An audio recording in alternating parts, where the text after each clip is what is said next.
जब भी भारत की सबसे भूतहा जगहों की बात होती है तो राजस्थान में स्थित भानगढ़ किले का नाम सबसे ऊपर लिया जाता है। ये किला इतना डरावना माना जाता है कि लोग दिन के समय भी यहाँ जाने से कतराते हैं। मान्यता है कि जो व्यक्ति रात में इस किले में जाता है वो कभी वापस नहीं लौटता। इसी कारण सरकार ने किले के बाहर बोर्ड लगाकर सूर्यास्त के बाद यहाँ प्रवेश पर पूरी तरह से प्रतिबंध लगा रखा है। डर का आलम इतना ज्यादा है कि रिजर्व एरिया घोषित होने के बावजूद भारतीय पुरातत्व सर्वेक्षण ने आज तक यहाँ अपना कोई कार्यालय नहीं बनाया। ऐसे सवाल उठता है कि आखिर इस किले का इतिहास क्या है और क्यों इसे इतना ज्यादा भूतहा माना जाता है। भानगढ़ किले का निर्माण सन 1573 में आमेर के शासक राजा भगवंत दास ने अपने छोटे बेटे माधव सिंह के लिए करवाया था। उस समय ये इलाका पूरी तरह से आबाद था। किले के अंदर और चारों ओर लोगों की घनी बस्तियां थीं और जीवन खुशहाल था। लेकिन अचानक एक ऐसी घटना घटी जिसने इस किले की खुशियां हमेशा के लिए खत्म कर दी। धीरे धीरे लोगों के मन में इस किले का खौफ बैठ गया और वे यहाँ से पलायन करने लगे। नतीजा ये हुआ कि भानगढ़ और उसके आसपास का पूरा इलाका वीरान हो गया। आज भी ये किला सैकड़ों सालों से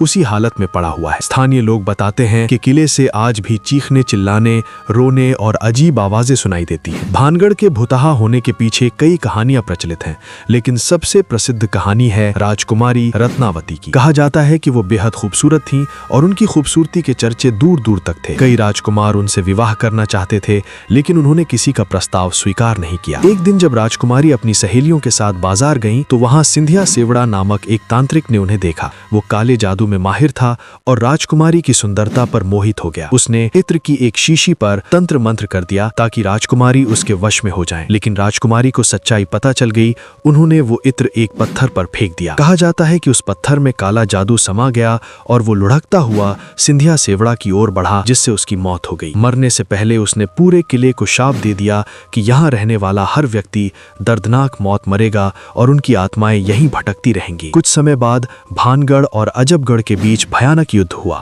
जिसमें भानगढ़ के लोग मारे गए, यहाँ तक कि राजकुमारी रत्नावती भी नहीं बच पाई। इसके बाद से ही किले को शापित माना जाने लगा। एक अन्य कहानी के अनुसार किले के पास रहने वाले साधु बाबा बालकनाथ ने राजा से कहा था कि किले की परछाई उनकी कुटिया पर नहीं पड़नी चाहिए, लेकिन ऐसा होने पर उन्होंने भानगढ़ के नष्ट होने का शाप दे दिया। कुछ लोग ये भी मानते हैं कि युद्ध के दौरान किले में छिपे खजाने की रक्षा के लिए इसे जानबूझकर भूतहा घोषित किया गया ताकि कोई यहां आने की हिम्मत न करे। कारण चाहे जो भी हो, आज भी भानगढ़ किला रहस्य और डर का प्रतीक बना हुआ है। सरकार द्वारा रात में प्रवेश पर रोक और प्रशासन की दूरी इस रहस्य को और गहरा कर देती है। अब सवाल आपसे है, क्या आप भूत प्रेत में विश्वास करते हैं और क्या आप कभी भानगढ़ किले में जाने की हिम्मत करेंगे? कमेंट करके जरूर बताइए।